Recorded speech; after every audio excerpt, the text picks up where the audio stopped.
man who is, I believe, going to be the logical choice for president of the United States because he is reasonable, polite, and I believe, in a teaching mode right now, teaching the American people, not throwing around fire bombs, not calling anybody names, but speaking about principles, and the principles are those basic human rights that we all know naturally we're born with. One that he spoke about last night, the right to live and to have a trial and to have a warrant, not just to be killed, gunned down in the streets, or in this case, killed by a drone because this president or any president says, yeah, take him out. Here in the United States, he held his filibuster last night in his first interview. Rand Paul, welcome to the program, sir. Good morning, Glenn. I was thinking about you about 4 or 5 hours into it. I was thinking, gosh, Glenn Beck can sit and talk for 4 or 5 hours every day, but it's really not that easy to talk for that long. I can go to the bathroom. And you get commercial breaks. I know. I was a little disappointed, quite honestly, Senator. I mean, you're a doctor. Did you think about giving yourself a catheter at any point? I know you're an eye doctor, but yeah. Well, see, the thing is I did think about it. I've put them in before, and I've really decided against it. But yeah. Tell me what your thoughts were last night on who joined you, who didn't join you, the success that you had, or where you felt it fell short. Well, I was pretty amazed by the outpouring of support just up here. I mean, we probably had 15 congressmen come over to the Senate floor, and congressmen are allowed to come to the Senate floor but not allowed to speak or to come forward. But I've never seen that happen before. And they came spontaneously. Nobody called them. They just showed up. And so one by one, 15 people came in through the door, which is, that to me is pretty amazing because we've all got, busy careers and speaking engagements. And for 15 people to show up in support from the other house was amazing. And then really most of the senators came spontaneously, too. We called one or two that do a lot with us to help us early on. And then, but gradually, I'm not sure how many we had, but I'll bet you we had 15 finally show up to be supportive. And the interesting thing is we may not all be on all the same page on drone strikes here, there, and hither and yon, but on American soil we came together and said, you know what, we're not going to do targeted strikes of people not engaged in combat in America. Explain this to people, because I know I have friends who I will talk to about this story this weekend, and they will say to me, the president is not going to do that. I mean, that's pretty much what Eric Holder was hoping people would buy into when he wouldn't deny that it's unconstitutional. Or he was sitting there, and I think he was just hoping that people would say, well, they're reasonable, and so they will never do that. Well, I just recite back to him, the Federalist paper by Madison when he says that, if government were comprised of angels, we wouldn't need rules. And so I try to make it less about President Obama and more about what if someday we elect someone who would abuse this power.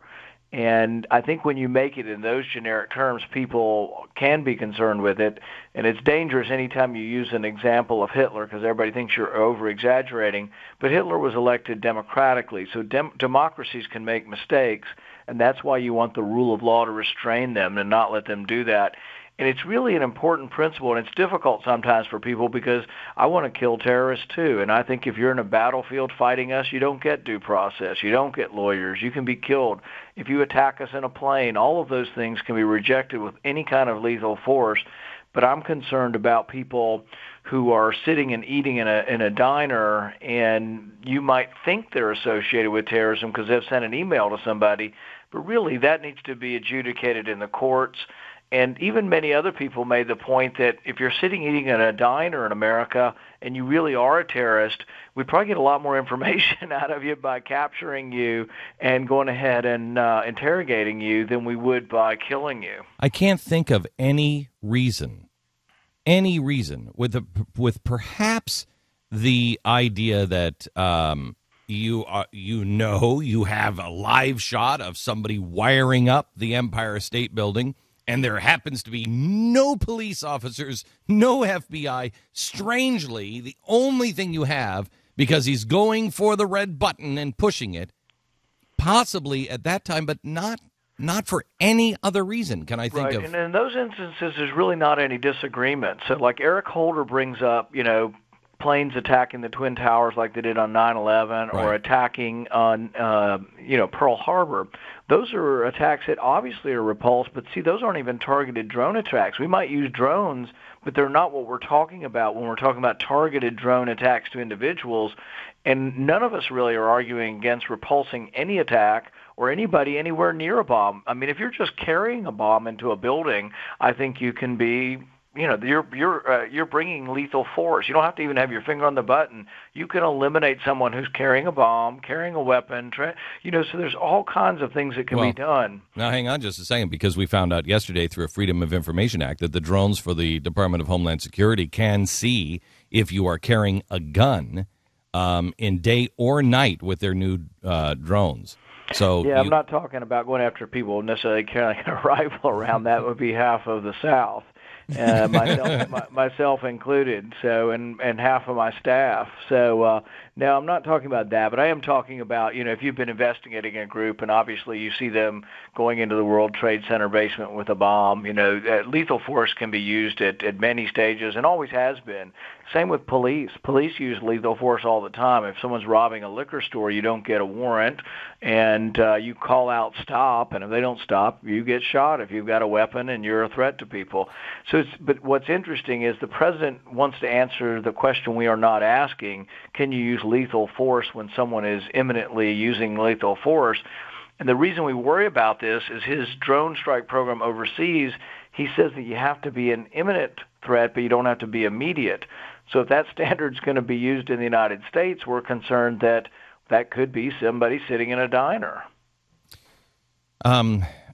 The Van Jones came out and supported you. Hey, we got Code Pink too. I know. I'm not sure. I'm not sure I believe either of them, but I'll. That's fine. I don't know why all of a sudden the Bill of Rights means something. Here's the thing, Glenn. This is an issue that does get people who believe in liberty on the left and right, and there are people who do have consistent, sincere beliefs. Like Ron Wyden, I think, is a good man. I don't agree with him on most economic liberty issues, but on civil liberties, he and I have a lot of agreement. The other thing about this is if we're ever to grow as a party, the Republican Party to grow, we need to interest young people who are interested in civil liberties who may not be quite with us on the economic issues yet. No. Hang on just a second. As they get older, I think they come towards us. Yeah, and I'm not saying about economic issues. I mean, when somebody is an avowed communist, and then I don't understand your civil liberties thing.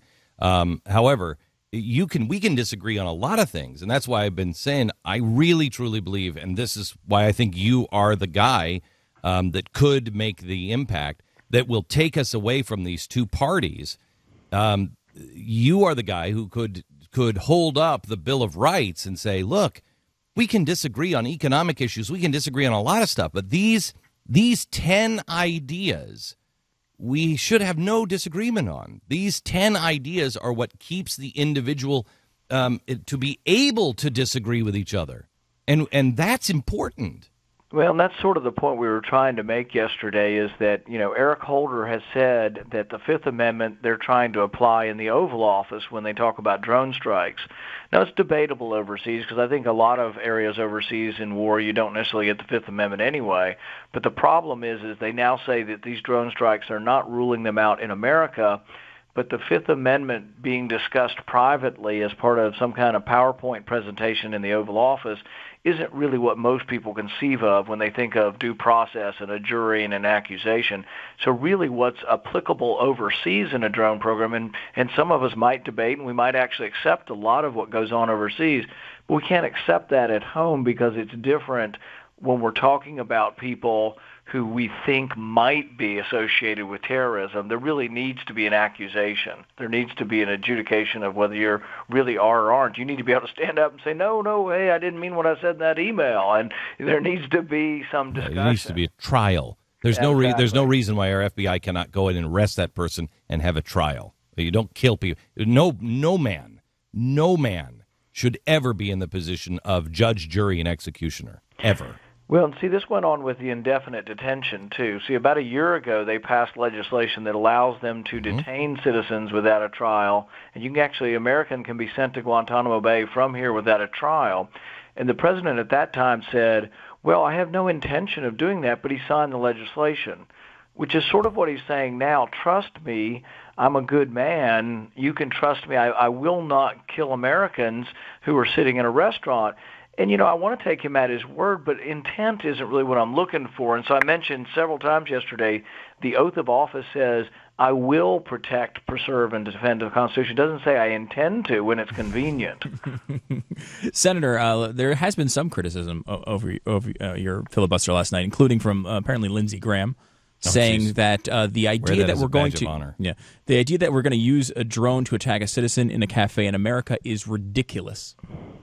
Well, I agree it's a ridiculous idea, but why wouldn't the president then say he won't? It's exactly right. Really and it's exactly why you do it. Here's another from the Wall Street Journal editorial. Calm down, Senator, meaning you. Oh, my God. Mr. Holder is right. This is supposedly a conservative paper. Even if he doesn't explain the law very well, the U.S. government cannot randomly target American citizens on U.S. soil or anywhere else. What it can do under the laws of war is target an enemy combatant anywhere at any time, including on U.S. soil. Yeah, here's the problem, this idea of laws of war. And I agree with some of this aspect of laws of war. If you're in Afghanistan or if you're in a battle zone, you get no due process. You don't get a lawyer. You don't get Miranda rights. You get killed. If you are shooting American soldiers, we can use drones, bombs. We have no limit to what kind of force we will use against you.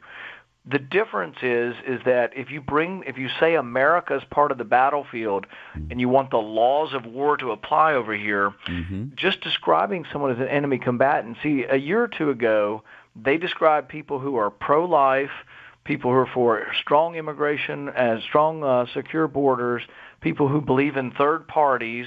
I think Glenn Beck was on the list. Ron Paul was on the list. They described these people as potential terrorists, and they sent out a statement to all the police in Missouri. Yeah. So we have to be concerned about just saying someone's a dangerous person or enemy combatant.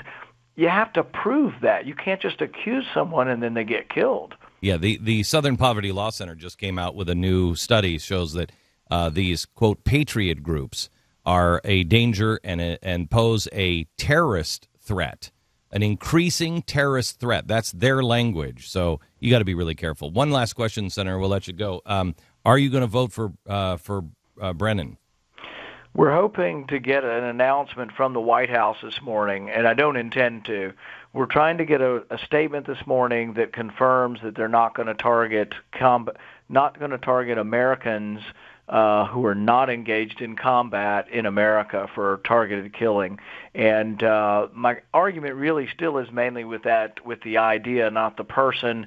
I'm concerned, though, that Brennan really, it's been like pulling teeth to get him to say he'll support the Constitution. And so my inclination is still to vote, not letting the end debate if I don't get the information. If I get the information, I've had this discussion before. My opinion a lot of times has been to give deference even to people I disagree with, but I won't vote for him on any of the votes if I don't get information from the White House saying they're going to adhere to the Constitution. All right. How are you doing that? I know I lost a little bit there. But, you're not. I mean, at least you're clear. You're not waffling. You're not saying the popular thing, and I appreciate that. We just disagree on this. I think the guy man is a real danger to the United States, and putting him into that position is really quite dangerous. But I respect you. I think you're right. And the question always is what rises to that level. I think the constitutional question and the idea of killing citizens obviously rises to that level.